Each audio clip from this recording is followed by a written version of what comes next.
Vote পরবর্তী হিংসার প্রতিবাদ মিছিল বঙ্গ বিবেক নামক সংগঠনের ওয়েলিংটন স্কোয়ার থেকে মিছিল চলছে রানী রাসমণি রোড পর্যন্ত। সেই মিছিল দিকে দিকে নির্বাচন আর নির্বাচনের ফলাফল পরবর্তী সন্ত্রাস, সেই হিংসার প্রতিবাদে, সেই সন্ত্রাসের প্রতিবাদে পথে নেমেছে বঙ্গ বিবেক নামের একটি সংগঠন। আরো বিস্তারিত জানবো আমাদের প্রতিনিধি ভাস্কর রয়েছে আমাদের সঙ্গে। ভাস্কর, আদৌ কি বিবেকী জাগ্রত হবে এই বাংলার বুকে?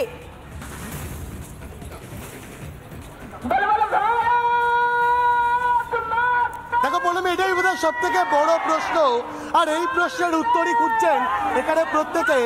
এই রাজ্যের শাসক দল, এই রাজ্যের সরকার, এই রাজ্যের মুখ্যমন্ত্রী মমতা বন্দ্যোপাধ্যায়ের আদৌ বিবেকটা জাগ্রত হবে তো?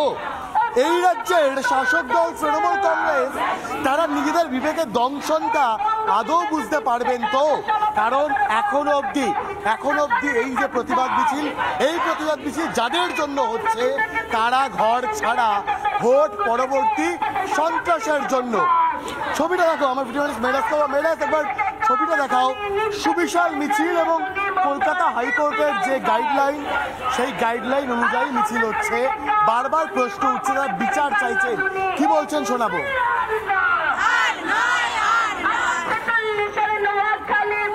বিবেক জাগ্রত হবে আদৌ এই তৃণমূল সরকারের? এই তৃণমূল সরকারের বিবেক বলে কোনো জিনিসই নেই। তারা একেবারে অমানবিক। মাটি মানুষের কথা বলে তো তৃণমূল। মা মাটি মানুষ সবাই কিন্তু এখানে নিপীড়িত, নির্যাতিত। আজকে আপনারা চোখ দিয়ে দেখুন, যারা যারা নির্যাতিতা হচ্ছে তারা তো সবাই এই মাটিরই মানুষ। তাহলে মাটিকেই যদি তারা, মানুষদেরই যদি সম্মান না করতে পারে, তাহলে তারা মাটিকে কি করে সম্মান করবে? এই অশিক্ষিত বর্বর সমাজের সরকারের নিপাত যায়, যাক নিপাত যায়। এবং রয়েছে একটু প্রতিক্রিয়া নেব। বলছি, এই রাজ্যের তৃণমূল সরকারের বিবেকটুকু জাগ্রত কি করা যাবে, নাকি এইভাবে ঘর ছাড়াদের জন্য পায়ে হেঁটে প্রতিবাদ করে যেতেই হবে? ভারতবর্ষের একমাত্র লজ্জা, আর বিভিন্ন জায়গাতে রাজনৈতিকভাবে কেউ হেরেছেন, কেউ জিতেছেন, তার জন্য এত মানুষের মৃত্যু, এত মানুষ ঘর ছাড়া, মা বোনেদের ওপরে এই অত্যাচার আর কোথাও হয়নি। যে বাংলা নিয়ে আমরা গর্ব করতাম, সেই বাংলার আজকে লজ্জা, যে সন্দেশখালি ঘরে দুয়ারে সন্দেশখালি। তাই আজকে আমাদের বাঁচার লড়াই, যদি এই লড়াইয়ে আমরা না জিততে পারি, তাহলে বাংলা থেকে বাঙালি হিন্দু নিশ্চিহ্ন হয়ে যাবে। কিন্তু এবং অবশ্যই বলবে, এটা তো প্রশ্ন থাকবেই যে এই রাজ্যেই এত ভোট পরবর্তী সন্ত্রাস কেন? আদতে কিসের এত ভয় তৃণমূল কংগ্রেসের, যে কারণে এখন অবধি প্রচুর সংখ্যায় বিজেপি কর্মীরা তারা ঘর ছাড়া, আরো অন্যান্য বিরোধী রাজনৈতিক দলের যারা কর্মীরা তারা আক্রান্ত, আর তাদের জন্য এই মুহূর্তে প্রতিবাদ মিছিল, সেই প্রতিবাদ মিছিল চলছে। প্রশ্ন তারা তুলছেন, সকলেই প্রশ্ন। ভাস্কর, সত্যি এই প্রশ্নটাই বারবার ঘুরপাক খাচ্ছে, আদৌ কি বিবেকটা জাগ্রত হবে? তুমি আমাদের সঙ্গে থাকো, আমাদের অপর প্রতিনিধি পিঙ্কি রয়েছে আমাদের সঙ্গে। পিঙ্কি, আমরা দেখতে পাচ্ছি যে বিবেক সংগঠন, অর্থাৎ বঙ্গ বিবেক যে সংগঠন, তারা পথে নেমেছে। তারা কি কি জানাচ্ছেন এবং কোন দাবিকে সামনে রেখে তারা আজ পথে নেমেছেন?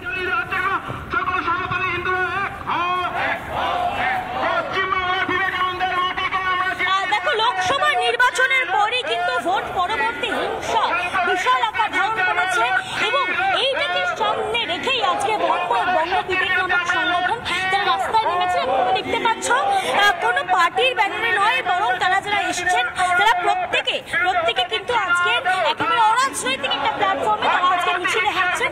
তাদের সঙ্গে একটু কথা বলে নেওয়ার চেষ্টা করবো যারা আজকে মিছিলে হাঁটছেন তাদের সঙ্গে। কতটা ভয়াবহ আকার ধারণ করেছে এই ভোট পরবর্তী হিংসা, যার জন্য আপনাদের রাস্তায় নামতে হল, কি অরাজনৈতিক প্ল্যাটফর্ম থেকে রাস্তায় নামতে? দেখুন, এই অরাজনৈতিক রাস্তা থেকে এখন ধীরে ধীরে মানুষ নামবে। যে পরিমাণ নোংরামি চলছে, ভোট পরবর্তী দাঙ্গা শুধুমাত্র এই পশ্চিমবঙ্গেই হচ্ছে, তো ভারতবর্ষের অন্য কোনো রাজ্যে হচ্ছে না। স্বাভাবিকভাবেই সাধারণ মানুষকে পথেই নামতে হবে। আপনারা কি কোনো বুদ্ধিজীবীকে আমন্ত্রণ জানিয়েছিলেন? আমরা বিভিন্ন সমাজের বিভিন্ন শ্রেণীর বিভিন্ন জায়গা থেকে মানুষজনকে আমন্ত্রণ করেছি, যারা এই র্যালিতে পার্টিসিপেট যাতে করে, এবং এটা মানুষের একটা বিবেক যেন জাগ্রত হয়। এভাবে হয় না।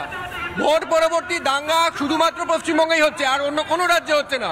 এটা আমাদের রাজ্যের একটা সামাজিক একটা অপরাধের। বিজেপি কর্মীরা, বিজেপি নেতৃত্ব বলছিলেন ভোট পরবর্তী হিংসা হয়েছে। আজকের বঙ্গ বিবেক নামক সংগঠন, যারা আপনারা অরাজনৈতিক একটা প্ল্যাটফর্মে নামছেন, এতগুলো মানুষ যারা এসেছেন, তাদের আপনারা বার্তা কি দিচ্ছেন? বার্তা পরিষ্কার, এই ভোট পরবর্তী দাঙ্গা বন্ধ হোক, এই সামাজিক অপরাধ বন্ধ হোক। আমরা এটাই চাইছি যে এই পুরোপুরিভাবে হিংসা বন্ধ হোক, এতে কারো ভালো হচ্ছে না। বহু ক্ষেত্রে দেখা যায় আন্দোলনে বুদ্ধিজীবীরা নামেন, বুদ্ধিজীবীরা আসেন, কিন্তু আপনাদের আন্দোলনে সেইভাবে বুদ্ধিজীবীদের বুদ্ধিজীবী শুধুমাত্র চোখের দেখাতেই হবে এরকম না, এরকম অনেক মানুষ আছে যাদের সেইভাবে হয়তো পরিচিতি নেই, তো তারা দেখুন মানুষ রাস্তায় নেমেছে। বুদ্ধিজীবী তো শুধুমাত্র ট্যাগ লাগিয়ে দিলেই বুদ্ধিজীবী নয়, বাঙালির বিবেক বুদ্ধি আছে, বাঙালি থাকবে এবং সেই কারণে বাঙালি পথে নেমেছে এবং নামবে। একদম, আমি আরো কয়েকজনের সঙ্গে কথা বলে নেবো, যারা হাঁটছেন তাদের সঙ্গে একটু কথা বলে নেবো। তুমি দেখতে পাচ্ছ আজকের বহু মানুষ যারা কিন্তু এগিয়ে আসছেন, হাঁটছেন, তাদের সঙ্গে একটু কথা বলে নেবো। দাদা, কি বার্তা দেবেন আজকে মিছিল থেকে? কি বার্তা দেবেন মিছিল থেকে? প্রত্যেক ঘর থেকে প্রত্যেক মানুষকে পথে নামতে হবে, পথে বেরোতে হবে। যা বর্বরচিত আক্রমণ হচ্ছে তার বিরুদ্ধে আজকে আমরা পথে নেমেছি। আজকে প্রশাসন যা করছে সেটাকে প্রশাসনিক বা প্রশাসন না বলে প্রহসন বলে অনেক ভালো, তাই জন্য আমরা পথে নেমেছি। দরকার হলে আবারও হাজারবার নামবো। অরাজনৈতিক প্ল্যাটফর্ম, কোন রাজনৈতিক প্ল্যাটফর্ম আপনারা নন সেভাবে। এতদিন বিজেপি অভিযোগ করছিল, আজকে আপনারা রাস্তায় নামলেন, ভয়াবহতা কোথায় গিয়ে পৌঁছেছে? শেষ পর্যায়ে পৌঁছেছে। তবে একটা জিনিস আমি সাধারণ মানুষকে সবাই জানে, আমি আবারও বলবো, কোনো খারাপ জিনিস কখনো বেশি দিন চলতে পারে না। আজকে যা অত্যাচার চলছে তার শেষ একদম বাউন্ডারি লাইনে আমরা দাঁড়িয়ে আছি, খুব শিগগিরই এটা শেষ হবে। আসলে যারা ঘর ছাড়া তাদের ঘরে ফেরানোর উপায় কি হতে পারে? আপনারা মিছিলে হাঁটছেন, তাদের জন্য আপনারা উদ্বিগ্ন, আপনারা কি মনে করছেন? দেখুন, প্রশাসন যা হচ্ছে, যা সবাই যেভাবে ঘর ছাড়া হয়েছে আজকে, ঠিক আছে, তার জন্য প্রশাসনকে দিনের পর দিন মানুষজন ঘর ছাড়া, তারা তাদের পরিবার পরিজনদের সঙ্গে দেখা করতে পারছে না। এই কারণেই বিবেক সংগঠন পথে নেমেছে। বঙ্গ বিবেক সংগঠনের এই প্রতিবাদ মিছিল। আমরা আবারও চলে যাব আমাদের প্রতিনিধি ভাস্করের কাছে। ভাস্কর,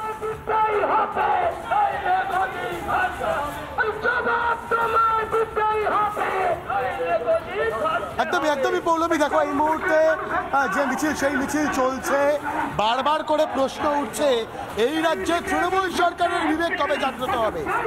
জিষ্ণু বসু তারাও রয়েছেন এখানে প্রথম সারিতে, একাধিক নেতৃত্বরা রয়েছেন, তাদের ছবিগুলো দেখাচ্ছি। তারা লাগাতার লড়াইয়ের বার্তা দিচ্ছেন এবং অবশ্যই এই লড়াই বাঁচানোর জন্য, বাংলাকে বাঁচানোর জন্য, এমনটাই কিন্তু বার্তা প্রত্যেকের। এবং নিঃসন্দেহে দাঁড়িয়ে কিন্তু যে পরিস্থিতি, সেই পরিস্থিতি নিঃসন্দেহে সেই পরিস্থিতি। এবং কৃষ্ণ বসু আছেন। কৃষ্ণবাবু, আমার একটা খুব সহজ প্রশ্ন, যে এই রাজ্যে সন্ত্রাস হচ্ছে, হিংসা হচ্ছে, বিরোধী রাজনীতি করলেই যা টুটি চিপে ধরতে হবে, তাদের বেলায় সোকল্ড বুদ্ধিজীবীরা, কোট আনকোট বুদ্ধিজীবীরা